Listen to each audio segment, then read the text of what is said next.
Дорогие друзья, можете ли вы себе представить, что эта замечательная, прекрасная картина сделана, угадайте из чего, из пластилина. Вот как такое вообще возможно, да? И примерные вот техники пластилинографии, да, ее называют также живописью, по стеклу называют, да, по-разному, да. Мы в гостях у Маргариты Еремеевны Даниловой, учителя технологии, школы номер 38. Маргарита Еремеевна, ну, очень интересно, да. Тут тоже совершенно по-разному поданы все работы. Вы крупно сейчас тоже сможете посмотреть, разглядеть, да. Есть даже вот такая с эффектом мрамора. Вот. Откуда все это? Рассказывайте, как это вообще возможно, да? Так. Ну, по-моему, в этой технике никто не работает. Эту технику я в этой технике начала работать очень давно, еще когда в колледже работала. Увидела, что при смешивании пластилина нескольких двух цветов, трех цветов получается такой пестрый мраморный эффект. И когда по стеклу его наносишь, что получается очень интересные разливы. Получается. Разводы, как будто вот из краски. Да, краской такой эффект получить очень сложно, а вот пластилином можно. Но назвать эту работу живописью тоже как-то язык не поворачивается, потому что живопись – это живопись. Это когда реально какой-то рисунок рисуешь. А эта работа скорее декоративная работа, но при этом с использованием вот эффектов можно сделать. И так, мы можем приступить как, уже, да? Да, эту работу тоже может сделать любой. Любой дилетант, который хочет творить, который хочет работать по стеклу. Но по стеклу обычно издревле витраж делали. Но витраж, он отличается от этой работы тем, что витраж – это прозрачная работа, краска прозрачная совершенно, с двух сторон эту работу можно увидеть. А здесь он только с одной стороны выполняется. С одной стороны. Ну, для творчества можно применить. Сегодня мы с вами будем сделать вот такую маленькую работу для того, чтобы ознакомиться с этой техникой. Для этого нам нужна такая фоторама. Обязательно должно быть стекло.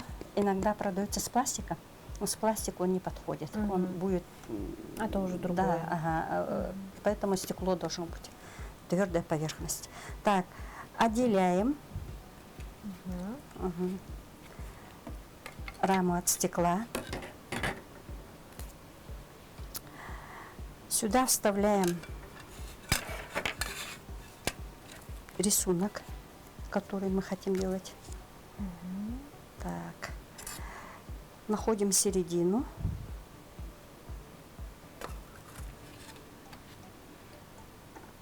Фиксируем также скотчем. Да, и скотчем. Фиксируем, чтобы она не двигалась. Скотч должен быть тоже строительный, чтобы следов не оставалось. В этой технике я учу тоже учащихся. Учу. Ну, предварительно мы я провожу технику безопасности. Ну, работать со стеклом все-таки, да? Со стеклом. И чтобы девочки не поранились, сразу вот то, что зафиксировали, вставляем сразу в раму для удобства, во-первых, и для безопасности. И сразу закрываем. Закрываем. Но много раз закрывать не надо, потому что вот эти защелки, они ломаются очень быстро. Так, и у нас вот получается вот такой же готовый рисунок. Так, рисунок можно самим сделать, можно тоже с интернета взять. И, значит, конечно, предварительно нужно потренироваться. Вот эти контуры можно ввести как гуашевой краской, так и контуром можно по стеклу. Здесь контур по стеклу и керамике, то есть по твердой поверхности. Так, открываем. Предварительно здесь мы должны, лишняя капля не должна падать. Нажимаем, не очень сильно, убеждаемся, что у нас капельки идет, лишнее убираем. И тоже, значит, начинаем обводить контур. Обводить, да?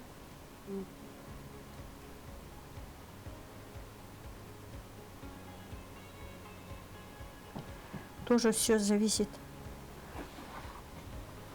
от того.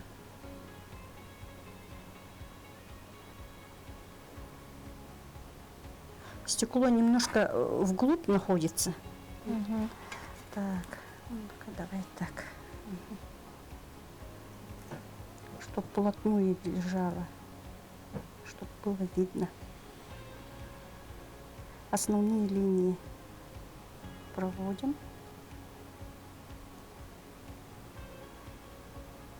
Так, вот это тычинки можно всю черным закрыть или можно оставить. Ну, в нашем случае лучше, наверное, закрыть, потому что он очень мелкий. Сразу закрываем. Так.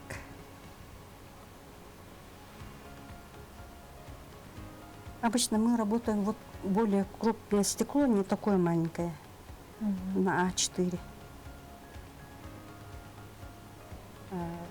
Когда маленькое, контур тоже, видите, очень... Ну, по стеклу легче работать, нежели по ткани. В данном случае. Опять-таки Вот тут это уже контур. кому как нравится, кому как получается.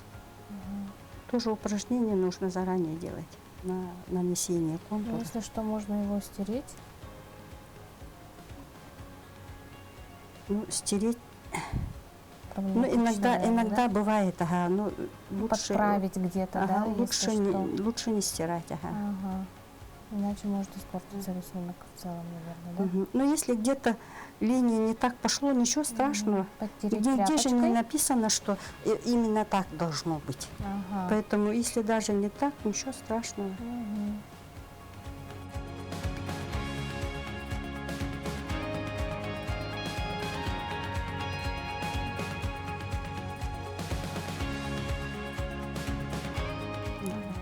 Так, ну вот мы закончили нашу работу контуром. Так, теперь нам нужно подождать, пока высохнет эта работа. Хорошо. Сохнет она тоже быстро. Колпачок сразу закрываем, чтобы ничего не пересохло. Все, ждем.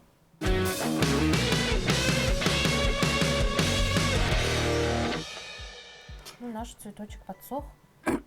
Ага, теперь мы поворачиваем нашу работу и убираем. Рисунок убираем.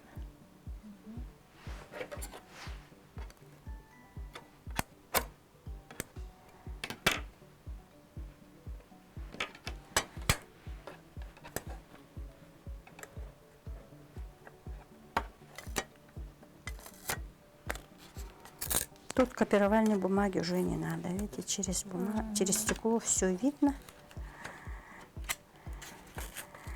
Эта бумага уже не нужна. Можем выкинуть. Так, далее мы можем работать двумя способами. Мы можем оставить выпуклую часть наружу, вот как здесь, да, или можем вовнутрь. Наоборот, Да? да? Вовнутрь. Но здесь два нюанса. Если мы выпуклую часть работы оставим снаружи, то внутри, здесь, когда мы будем пластилином работать, мы не должны вылезать за эти края. Совершенно. Иначе там будет некрасиво. Или мы его поворачиваем вовнутрь, внутреннюю сторону, и тогда вот эти границы уже сами по себе уже не дадут вылезть наружу. Так, работаем прямо с рамкой и начинаем с основного рисунка. Так, давайте повернем, да? А если мы повернем, уже в зеркальном виде, вот в таком виде будет уже. Ага. А так уже некрасиво смотрится. Нет, нет, лучше давайте так оставим. Так красивее. Да. Так, далее мы работаем пластилином. Достаем пластилин. Обычный пластилин. Ага, обычный классический пластилин. Так, для начала мы цветок. Ну, цветок у нас весь оранжевый, наверное, будет, да? Оранжевый будет. Берем 2 цвета. Так, всегда, когда оранжевый мы получаем, сначала нужно взять желтый. И берем столько куска, чтобы хватило на все. На весь рисунок. Я думаю, столько хватит. Или не хватит. Давай чуть побольше возьмем. Столько, да? И чуть-чуть красный добавляем. Красного много не делаем, потому что если мы много сделаем красный, то получится уже как красный уже получится. Ага. Поэтому красному желтый никогда не надо добавлять, потому что если красному добавлять, то нужно будет очень много желтого. Лучше начинать с желтого, брать желтый и добавлять к нему по чуть-чуть красный, чтобы получился оранжевый. Так, тут, значит, Пластилин нужно мять, да? Пластилин нужно мять, он должен согреться, согреться прямо в руках, чтобы он прямо тек туда. Так. И потихонечку добавляем красный, чтобы получить оранжевый.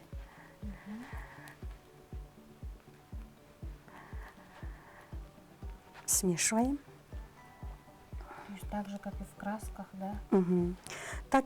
Так же, как и с красками работаете, но он такой фактурный, можно сказать. Краска такая фактурная. Так, берем маленький кусок, поднимаем, так, и кладем по контуру. По контуру, не вылезая за края. Ну, по краю не выходить, так, остальное можно. Тут никаких инструментов не нужно, все вручную. Из рамы мы не вытаскиваем для безопасности, оставляем до конца.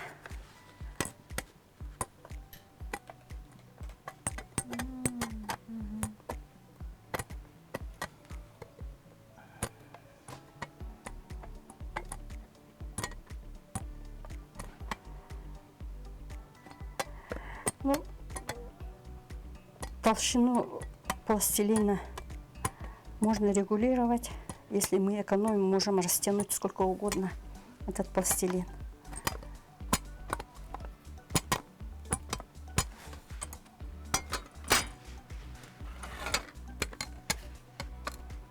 Тоже поворачиваем.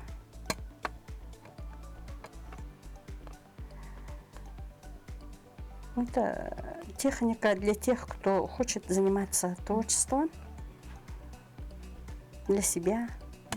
Такую работу можно подарить, можно декорировать, можно у себя дома.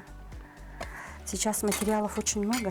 Вот как в той картине можно серебристый использовать, золотистый использовать, да?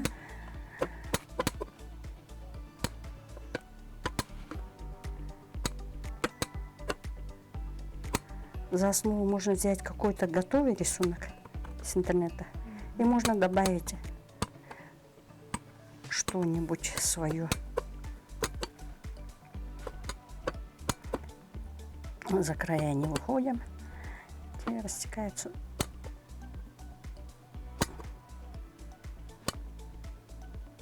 Работа выполняется очень быстро, она не трудоемкая.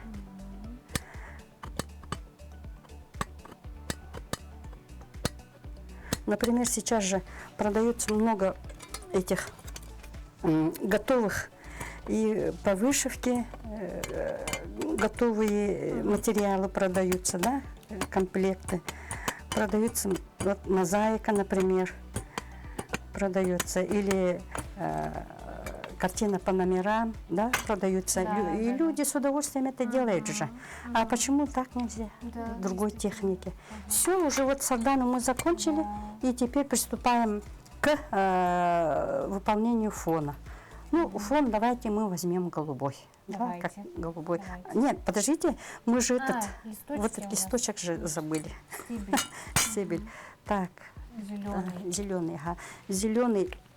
Зеленый вот в чистом виде тоже нельзя использовать. Да, тоже он такой темноватый и цвет какой-то. Неестественный, неестественный цвет, поэтому тоже берем желтый. Тут совсем маленько надо. Давайте я помогу.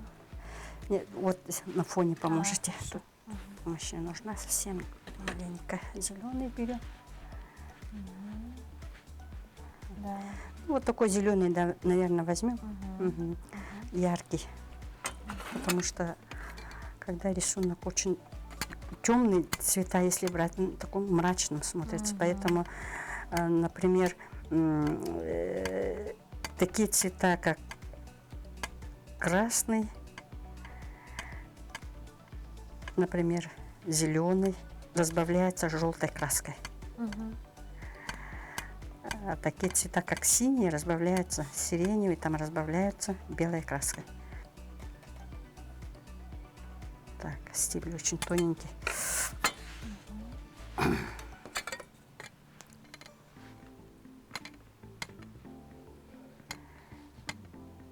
Двигаем.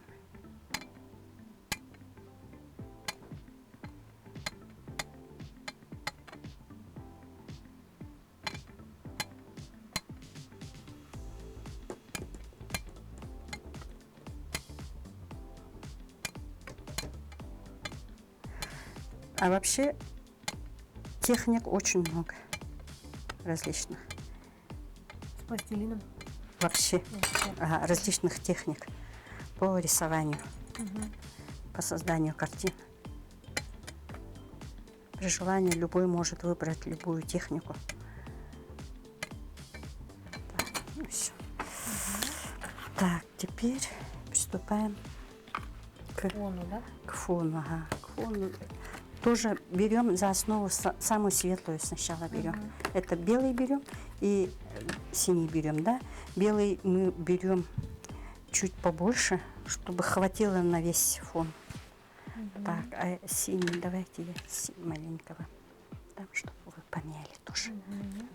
Помните.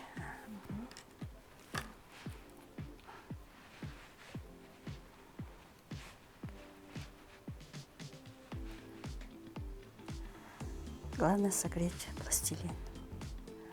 Да, занимает время. На батарею ты ее тоже не положишь. Ты пишешь? Да, кстати, вот вы рассказали случай из жизни, да, что знакомая сделала картину и оставила в теплом месте, да, около печи. Да. И вот, ну, сами понимаете, пластилин, он такой материал, которому свойственно таять, плавиться. Ну вот решила знакомая моя защитить плитку от грязи и брызгов. Стекло же. Вот. А там же тепло, поэтому там пластилин растаял, да, и начал течь. Поэтому, если картина пластилином, то в жару не ставить лучше. На окно летом на окно не ставить. Свет, да, нельзя ставить. Поэтому учтите, если возьметесь за такую работу, да? Ну, мне согрелось. И теперь помаленьку, не сразу, а помаленьку прямо, да, чтобы у нас такой получился нежно-голубой цвет. Сейчас мы сделаем развод, смешиваем.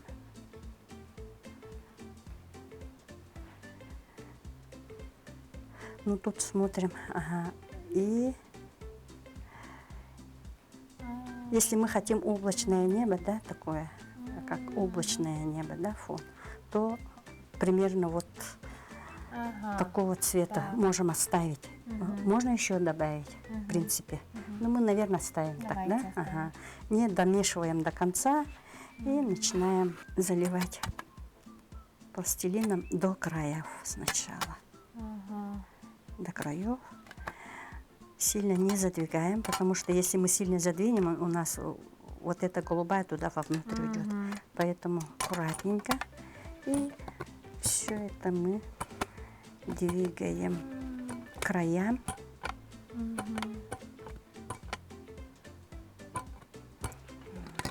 Стекло болтается. И сначала с середины заполняем все края. Если вышло, ничего страшного, выходит. Если туда вовнутрь уйдет, например, вот так вот, да, ничего страшного, мы его двигаем туда. Выводим за край.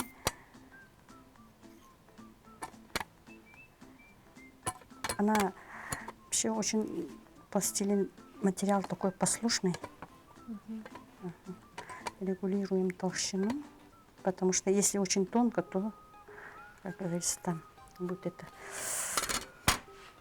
по краям. Сначала по чуть-чуть, прямо буквально по капельке можно.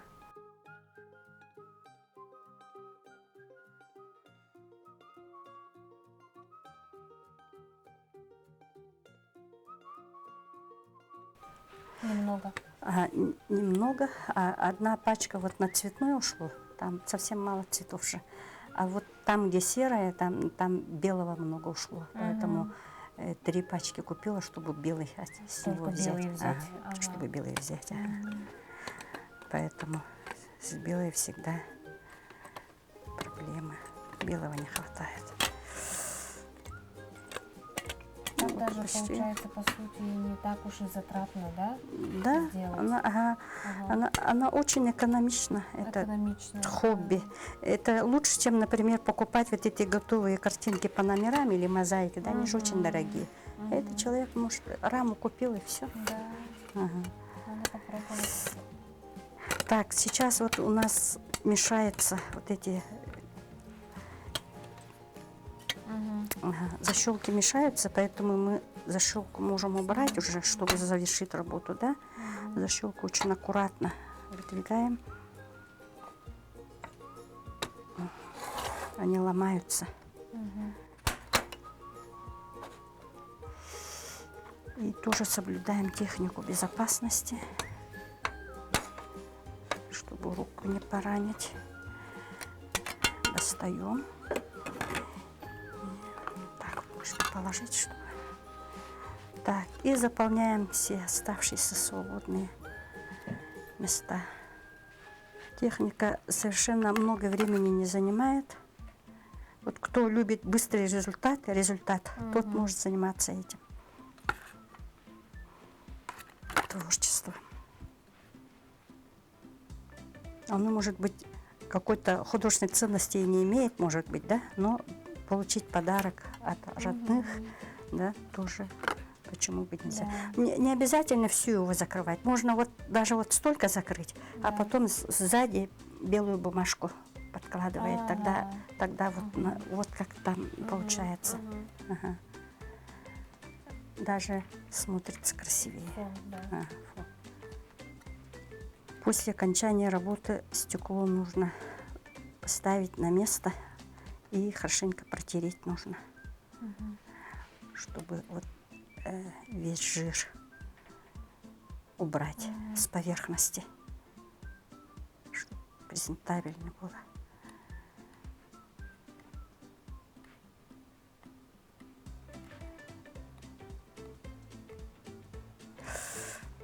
Вот когда двигаешь, вот вместе с ним, вот эти цвета тоже меняются и двигаются.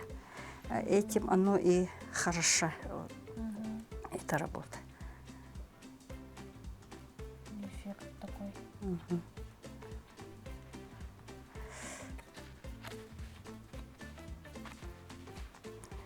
С краской, когда работаешь, этого не сделаешь. Там уже надо приноровиться. А тут можно сколько угодно двигать, менять можно. Если что-то пошло не так, можно вообще всю соскоблить. Почистить вот такой влажной салфеточкой Ага, она убирает хорошо. И начать заново, в принципе. Контур тоже можно почистить. А стекло, он такой материал, что позволяет это.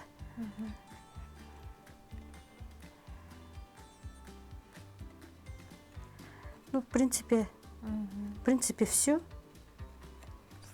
Вот такая работа получилась. Сейчас мы все это поставим обратно.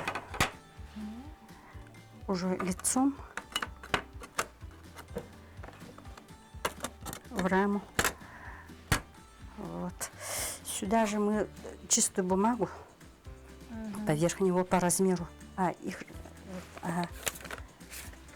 Эту же бумагу можно сюда обратно поставить. Картон обратно поставить. Так, где у нас? Вот лицевая сторона. И все закрыть. Ну, получаем такую работу. Потом все чистим. Вот бумагу берем, такую влажную бумагу. И с помощью влажной бумаги вот это весь жир убираем. Всю грязь с рамы, со стекла. Смотрим на этот. Все ли чисто, все нормально. Все. Работа закончена. Отлично. Маргарита Еремеевна, спасибо вам огромное за знакомство, да, во-первых, с такой интересной техникой. Ну, как-то захотелось, знаете, тоже взять, попробовать. Да. Попробуйте. Я думаю, что попробую, потом вам фотографии отправлю. У любого желающего человека получается это. Действительно, в целом не так все сложно, даже намного проще, чем кажется, да? Поэтому мы вам желаем, конечно же, творить, пробовать, не бояться и в результате вот создавать такую красоту для себя, для дома, в качестве подарка для близких, да, почему нет. Еще раз вам огромное спасибо. Я думаю, что мы снова встретимся на очередном мастер-классе с вами. Приглашайте в гости. Хорошо, спасибо. Всего доброго. До встречи на телеканале Якутия 24.